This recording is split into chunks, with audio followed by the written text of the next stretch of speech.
법인에서 어젠다들이 뭐가 있을까요?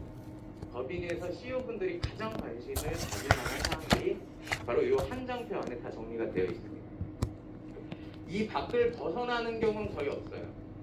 보통 요 안에 다 들어옵니다. 그렇게 보면은 법인 CEO분들이 뭐 할 만한 게 많이 없네 라고 생각하실 수가 있지만 요 초록색 하나하나의 어젠다들은 책 두께로 요 정도씩 됩니다. 그래서 실제로 여기서 파생되는 문제들이 굉장히 많아요. 여기서 이제 눈치 빠르신 분들이거나 굉장히 영업적인 감각이 탁월하신 분들, 발전 가능성이 있으신 분들은 이 사진을 딱 찍습니다. 벌써. 앞에 계신 분들이 찍었어요. 굉장히 발전 가능성이 많이 있으신 분이죠. 그런데 우리가 법인 CEO분들을 컨설팅을 하다 보면은 법인 CEO는 자산가의 확률이 높을까요? 낮을까요? 높죠. 자산가의 확률이 높다 낮다? 높다. 법인 CEO. 아무리 작은 법인이라도 높죠. 그렇죠. 그러면 법인을 컨설팅하다가 개인까지 넘어가요. 개인까지 넘어가서 우리 와이프가 또 돈이 지금 와이프 명의로 좀 되어 있는 게 부동산도 많고 한데 이거 좀 나눠야겠는데 이렇게 말씀하시는 분들이 있어요. 그렇게 되면 자연스럽게 법인 컨설팅도 들어가면서 개인까지도 저희가 솔루션을 다 드릴 거예요. 어떤 방식으로 자녀한테 자금을 이전하는 것이 가장 세금을 아껴가면서 할 수 있는 것인지, 부동산은 지금 다세대 여러 채를 갖고 있는데 이거를 어떻게 종부세를 줄일 수 있는 것인지 이런 것들을 저희가 다 컨설팅을 해드립니다. 자, 본격적인 강의 시작 전에 여러분들의 뼈를 좀 때리도록 하겠습니다. 여러분들의 뼈를 때릴 분은 킴페니께 김민석 교수예요. 성함은 벤페리아라는 분이에요. 이분이 자수성가하신 분이세요. 원래는 이렇게 자산이 많지 않았는데 굉장히 유능하셔가지고 현재의 자산은 약 54조 원 정도 되신다고 합니다. 미국의 많은 기업가들의 멘토이자 비즈니스 코치시고요. 이분이 하시는 말씀 한 5분 정도 듣고 가도록 하겠습니다. 당신이 가난한 이유. You are who you hang around with. Show me your friends and I'll show you your future. Show me your friends and I'll show you your future. Self-esteem is a form of self-confidence. It's a form of self-awareness. So self-esteem is the bedrock of high performance. It's the bedrock of everything. And it's the least thing that's taught in school. Self-esteem is built the first 7 or 8 years of life. Who are you around the first 7 or 8 years of life? Mom, maybe dad, older brother. What the hell do they know about building self-esteem? They don't know anything. And now, who do you go hang with? Who do you chill with? Bill Gates doesn't hang.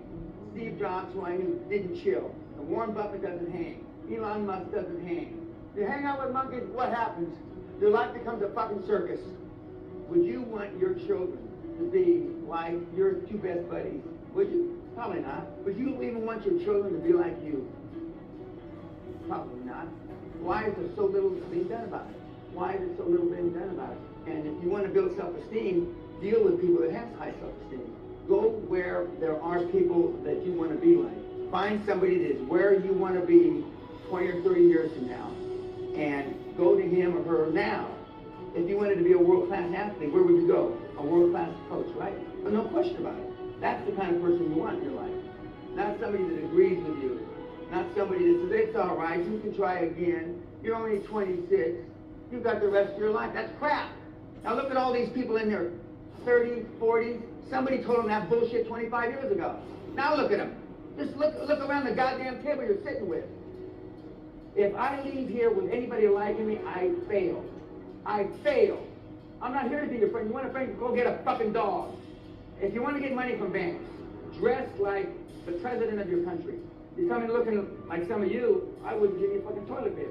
You look like shit. You dress like shit. And you blame it on the 21st century, the reason why you dress the way you do. 25 years ago, if you come to a seminar like this, you'd all be wearing suit and tie.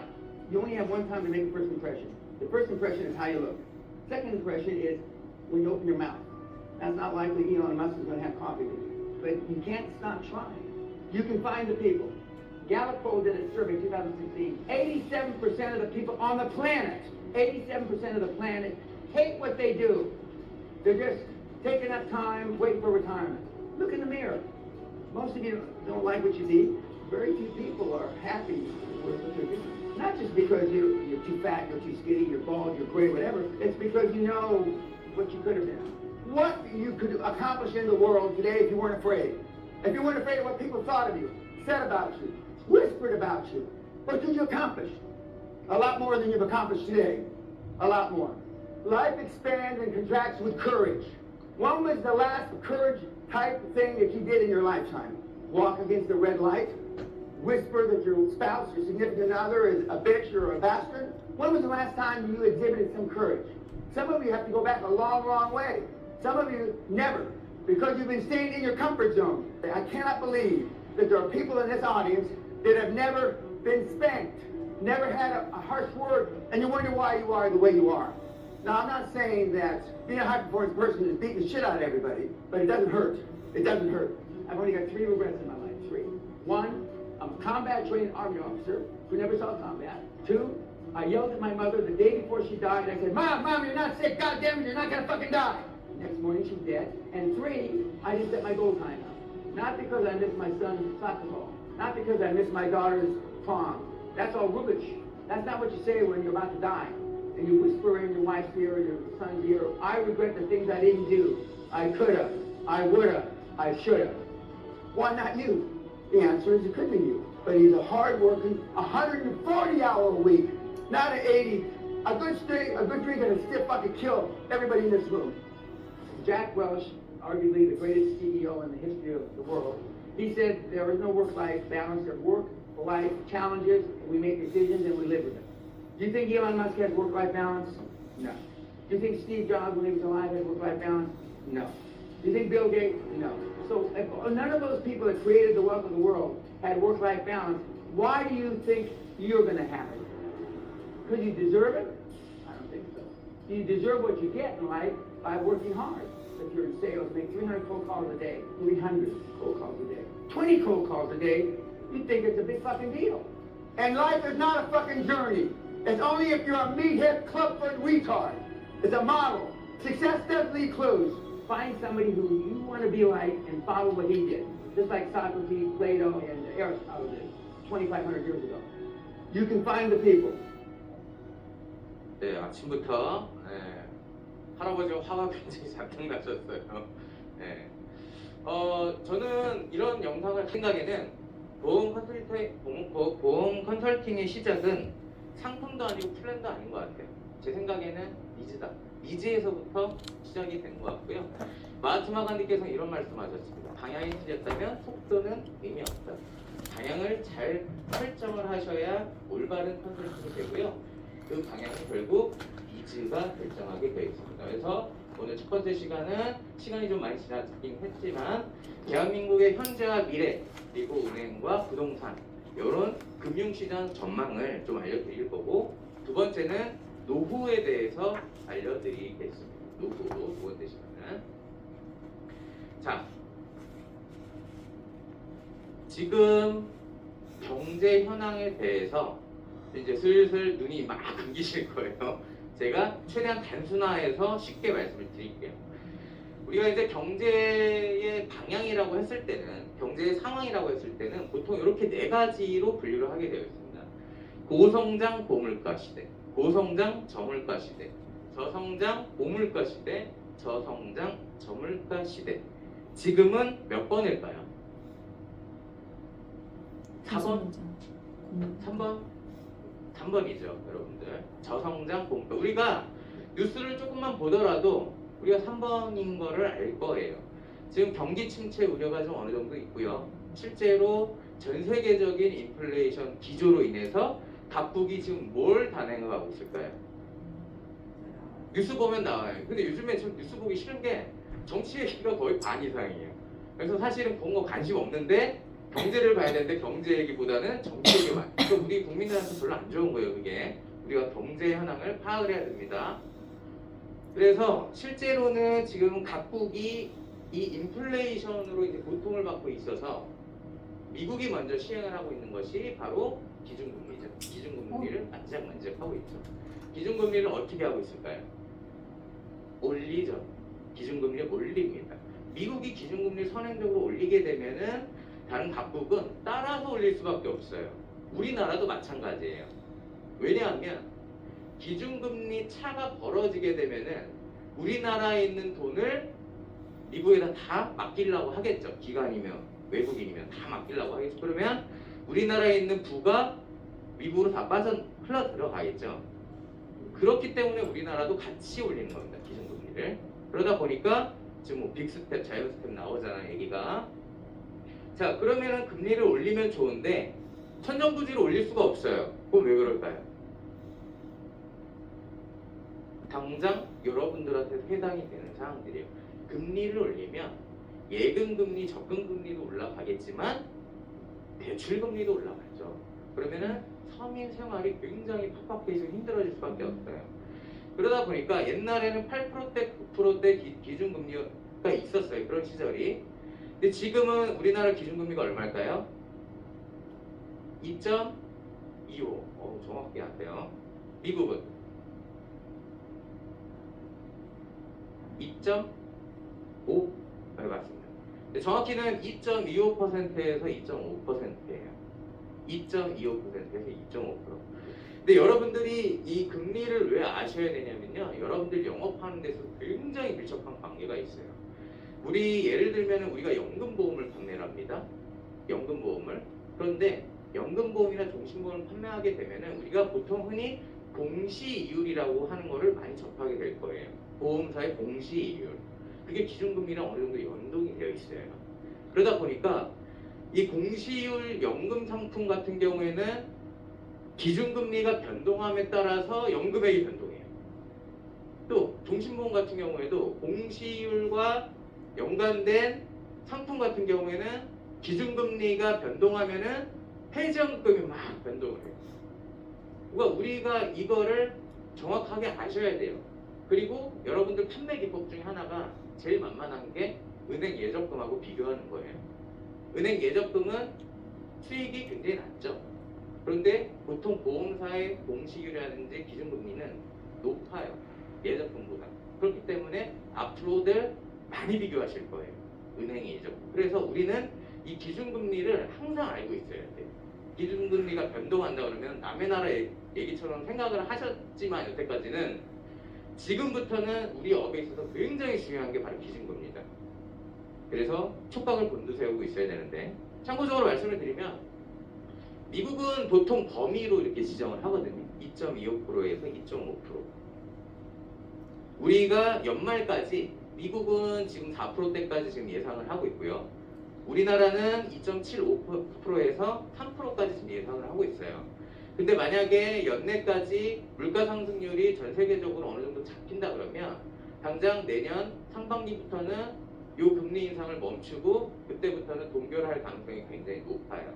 그래서 어느 정도 지금 선은 예측이 되어 있는 상황입니다. 그렇기 때문에 이 기준금리가 올라간다고 하는 것은 여러분들께서 굉장히 유심 깊게 봐야 되는데 미국은 두 개가 돼 있어요. 2.25%에서 2.5%. 이건 왜 그럴까요? 우리가 기준금리를 보게 되면 우리나라는 2.25%잖아요. 근데 미국은 2.25에서 2.5%예요. 왜 그러냐면 보통 중국이라든지 등등 유럽 국가들 보게 되면은 기준금리 우리나라를 포함해서 딱 하나예요. 하나인데 미국은 두 개가 됩니다. 왜 그러냐면 우리나라의 중앙은행이 어디죠? 무슨 땡땡은행? 네? 한국은행. 그렇죠. 중앙은행이 각국마다 원래 하나예요. 근데 미국은 중앙은행이 12개가 있어요. 연방마다 12개가 있어요. 그 중에 이 12개를 통제하는 최고 기관이 바로 연방준비제도 이사회, FRB예요. 그래서 거기서 통제를 하고 실제 금리를 정책을 집행하는 기구가 FOMC예요. 그러다 보니까 주마다 상황이 다 달라요. 미국은.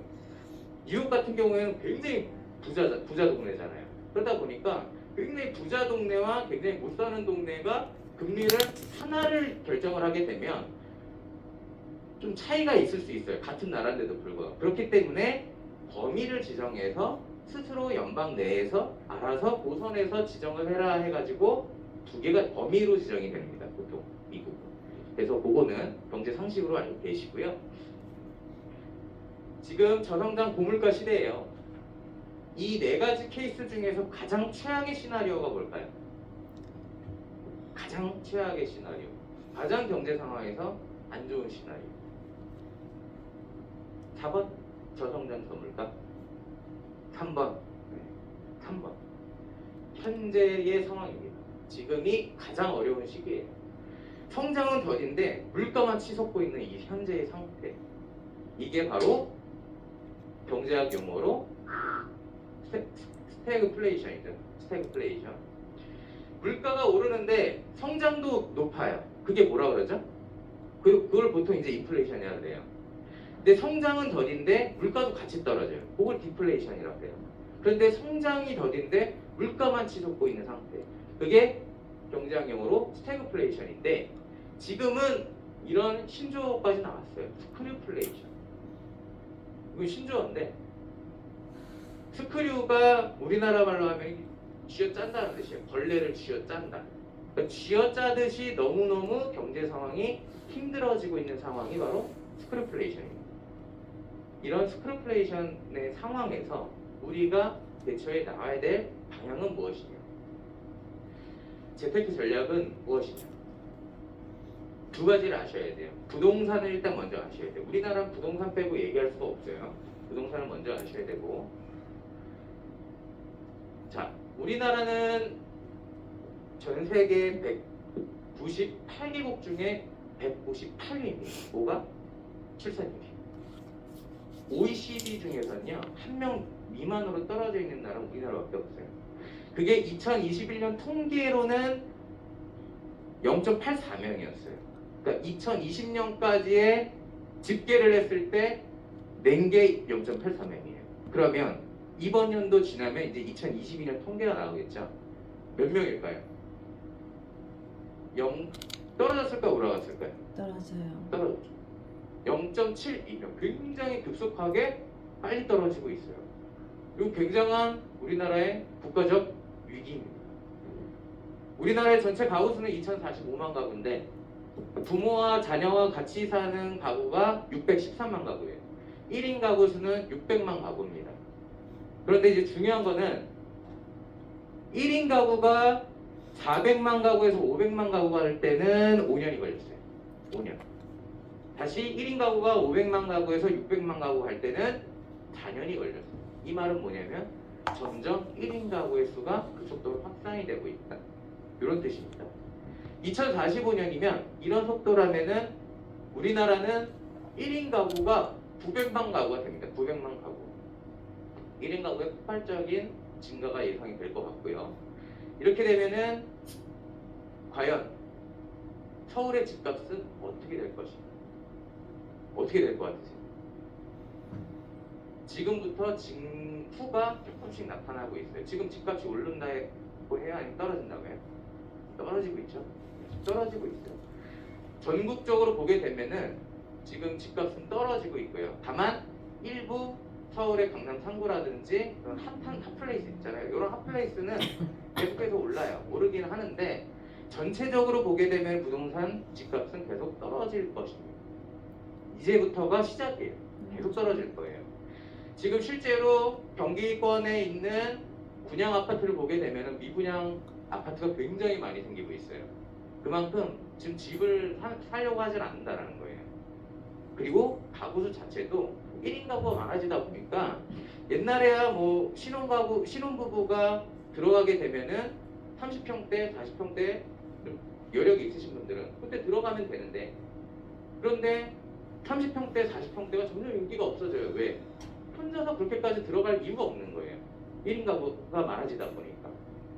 굳이 그렇게까지 큰 평수가 필요하지 않다라는 거예요. 그러다 보니까 미분양도 굉장히 속출하고 있고, 경제 상황까지 안 좋아지다 보니까 굳이 이거를 부동산 가격이 떨어지고 있는데 투자를 해가면서 하고 싶지 않다라는 거죠. 그래서 지금 영끌족들이 굉장히 피해를 보고 있는 그런 상황들이 벌어지고 있는 거죠. 이제 시작입니다. 우리나라는 이제 시작이에요. 이게 언제까지 지속될지는 모르겠어요. 영끌족이신가요?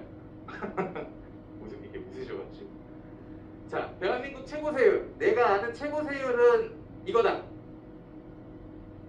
아시는 분? 상속세, 증여세 들어가 있어요. 제가 5가지를 말씀드린 건데 1위부터 5위까지 상속증여세율 50%예요. 50%예요. 실제 상속세하고 증여세 이렇게 나눠 생각하시잖아요. 근데 똑같아요. 세율 똑같습니다. 상속증여세는 다르지 않아요. 똑같아요.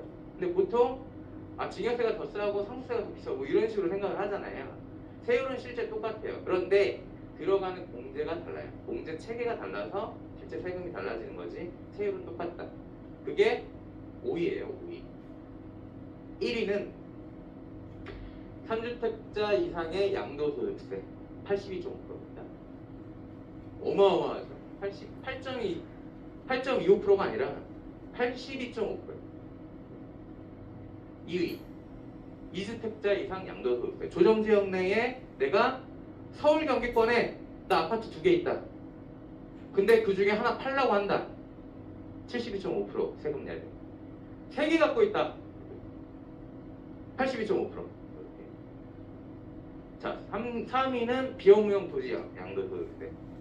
얼마 전에 LH 사건 있었죠. 그때 공무원들이 어떻게 했죠? 뉴스 보시면 아시겠지만 가서 그냥 묘목 심어놨어요. 묘목. 이거 왜 그렇게 하는 거예요? 이거 안 맞아요. 업무용처럼 내가 작용하는 것처럼 보이게 하려고 묘목 심어놓는 거예요. 그렇게 안 하면 앞에 B가 들어가고 안 들어가고가 이 세율이 어마어마하게 차이가 나요. 그래서 비업무용인 것처럼 해가지고 소득세를 피하려고 그렇게 하는 거다. 그리고 이건희 회장이 돌아가시면서 이재용 부회장한테 넘겨줄 때 세금. 원래 상속세는 50%까지인데 특수관계인 같은 경우에는 20% 할증을 붙여서 50% 곱하기 20%를 더해서 60% 최대. 이렇게. 자, 여기서 눈치를 채셨겠지만 조금 내가 부동산을 좀 안다라고 하시는 분들은 센터장님 이거 지금 안 되고 있잖아요. 맞아요. 윤석열 정부가 들어오면서 제일 먼저 만진 게 이거예요. 이게 너무 많다 보니까 시장에는 지금 수요는 많은데 다주택자들이 이걸 안 내놓잖아요. 다 그냥 본인들이 갖고 있고. 그 상황을 판단해 보니까 윤석열 정부는 이게 문제라고 생각이 든 거예요.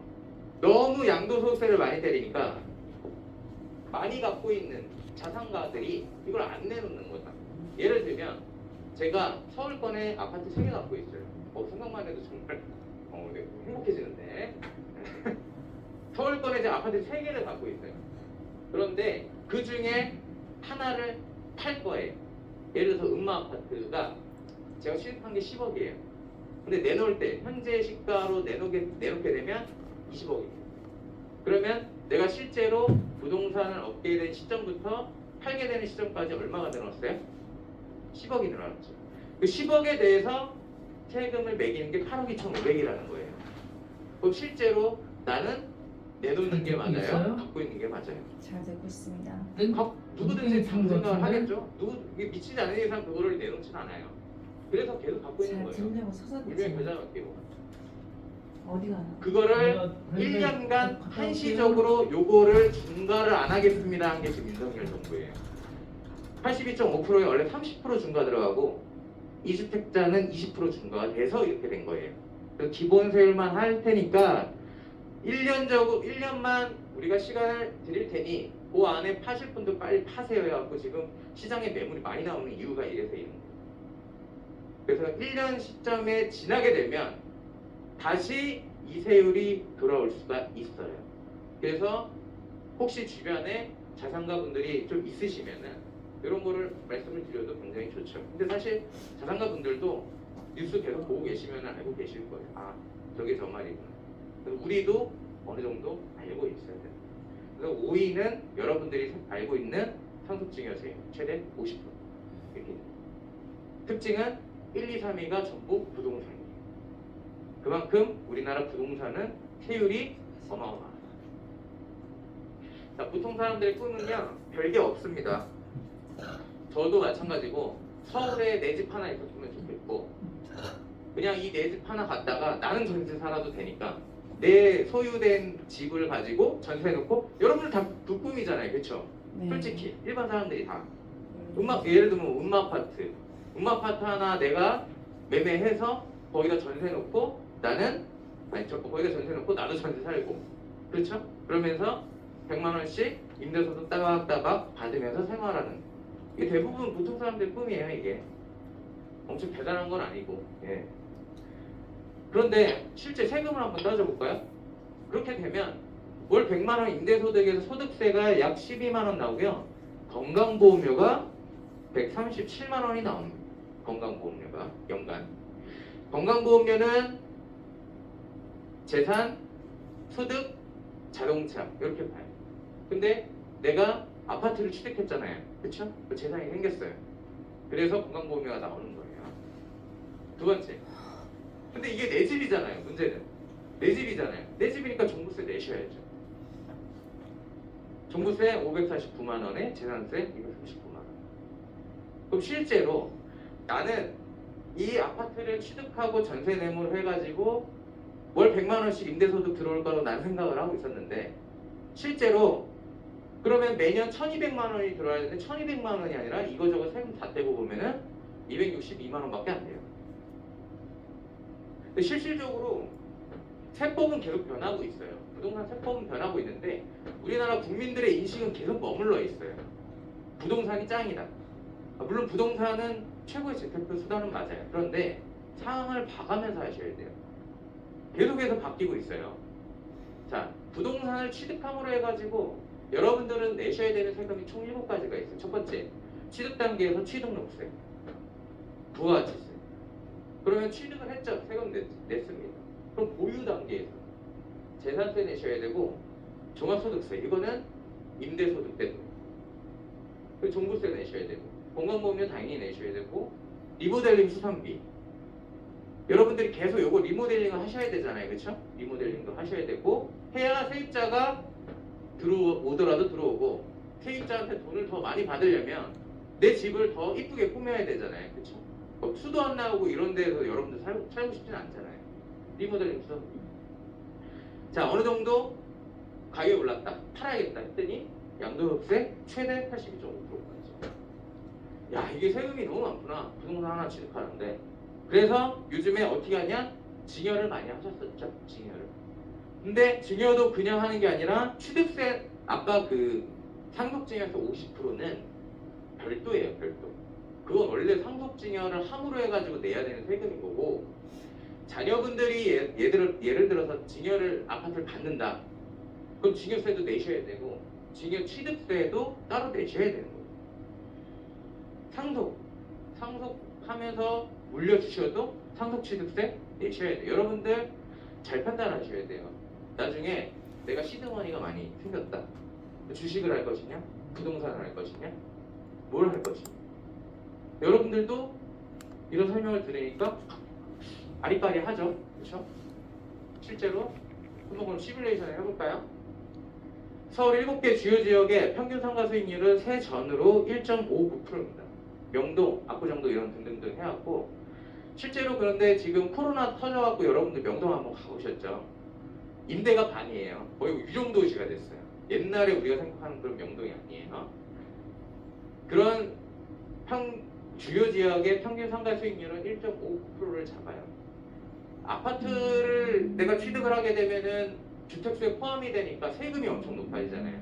그러다 보니까 꼬마 빌딩, 상가 이런 쪽으로 많이 이제 투자를 돌리시죠. 그렇죠? 그래서 상가를 투자하겠습니다. 나는 아파트 취득하니까 세금이 너무 많아. 나는 연에 임대 수익 1,200만 원 생각했는데 실제로 260만 원밖에 안 돼. 그래서 상가를 투자해야겠다. 임대소득은 연에 2천만 원 잡습니다. 월이면은 166만 원. 근데 실제 상가도 한번 볼까요? 상가 같은 경우는 종부세는 안 내요. 재산세를 내죠. 건강보험료도 냅니다. 종합소득세 매년 59만 6천 원 정도. 리모델링, 수선 유지비. 취득세는 첫 해에 4,600만 원. 채권 할인료, 중개수수료, 취득부대 비용 해서 건물 취득 첫 해의 세금이 6,840만 원. 취득세가 많이 들어갔으니까 2년 차부터는 취득세가 안 내죠. 그럼 1,050만 원. 2년 차부터 매년 꾸준히 1,050만 원 나갑니다. 그러면 나는 이 상가를 상으로 해가지고 10년 동안 세전 임대소득을 난 2억을 생각을 하고 있었는데 실제 세후 임대소득을 보게 되니까 2억이 아니라 10년을 운영했는데 3,700만 원 나와요. 10억 가지고. 그러면 임대소득이 실수익이 월에 31만 원이에요. 여러분들 10억 가지고 월에 30만 원 받자고 이거 투자하시는 건 아니잖아요. 그렇죠?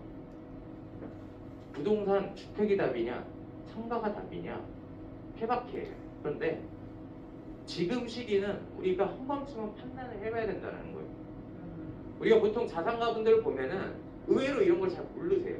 그렇기 때문에 옛날부터 투자를 하면서 내가 부를 쌓아왔던 방식은 부동산이었어요. 그렇죠? 부동산 불패. 부동산 불패다 보니까 무조건 부동산이 답이다라고만 생각을 하시지만 세상이 지금 바뀌고 있고 그 바뀜에 따라서 세법도 같이 변경이 되고 있어요.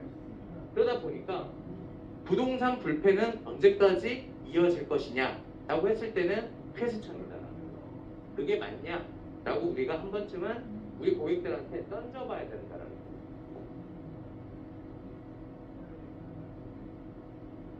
이 시계로 11시 10분까지 5분까지 하겠습니다. 5분까지. 그래서 실질적으로는 우리가 현장에 나가게 되면 이제 앞으로 사업단에서든 상품 설명 굉장히 많이 들으실 거고 연금 상품 이런 거 많이 들을 건데 이런 상품이 있어요. 5%짜리 연금 확정으로 이런 거랑 조금 퀄리티 있게 영업을 하신다 그러면 이제 이런 거랑 같이 비교를 하는 거예요. 그러니까 10억이 있으면 10억 가지고 너는 상가 투자하게 되면은 요 정도 수익이 나올 건데 매월 30만 원씩 나올 건데 5%짜리 일시납으로 10억이 들어가게 되면 얼마를 받을 것이냐 비교가 되는 거죠. 금액이 한참 많이 받아요. 연금. 여러분들 이런 식으로 이제 영업을 하시는 거예요. 뭐 이런 얘기는 좀 각설할게요. 각설하고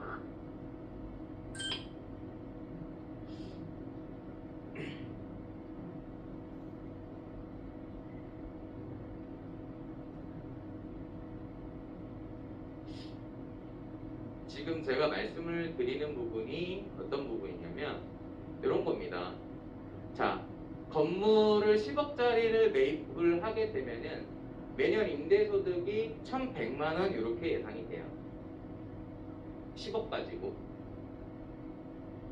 세전은 원래 이제 4%를 잡는데 실제로 세후 수익률은 1.1%가 되겠죠. 그런데 그러면 자, 10억 원짜리 우리가 10억 원이 있어야지 이 수익이 나올 것이냐라는 걸 생각을 했을 때 한번 비교를 해보자 이겁니다. 10억 원짜리를 우리가 꼬마 빌딩 임대소득을 받으려면은 반드시 10억은 있어야 되잖아요. 그렇죠? 그런데 우리가 직장인들한테 가는 거예요. 우리 친구들한테 가서 얘기를 하는 거죠. 아니면 자녀를 키우고 있는 어머니들 가가지고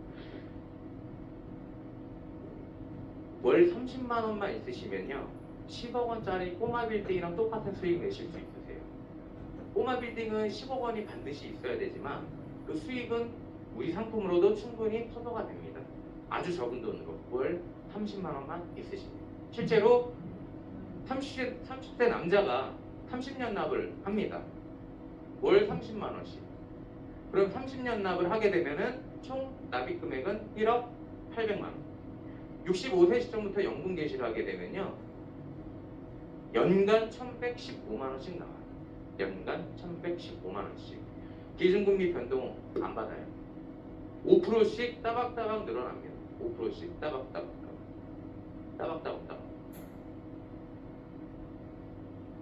그러면 실제로 나는 꼬마 빌딩을 갖고 있지는 않았지만 꼬마 빌딩만큼의 수익을 아주 적은 돈으로 투자를 해서 챙길 수가 있는 그런 플랜이 되는 것이죠. 여러분들 발상의 전환이 계속해서 필요합니다. 우리가 이제 사업단에 나가시게 되면은 이건 아주 이제 기본적인 형태의 플랜인 거고요. 굉장히 많은 기법들을 배울 거예요. 판매 기법들을 많이 배우다 보면은 굉장히 기발한 아이디어들도 많고요. 실제로 이런 식으로 금액들을 비교하게 되면은 우리 상품이 결코 빚이지 않는다는 것을 알게 될 것입니다. 그래서 이런 식으로 해가지고 자, 첫 번째 시간은 이렇게 마치겠고요. 저희가 요 시계로 11시 10분부터 다시 시작을 하도록 하겠습니다.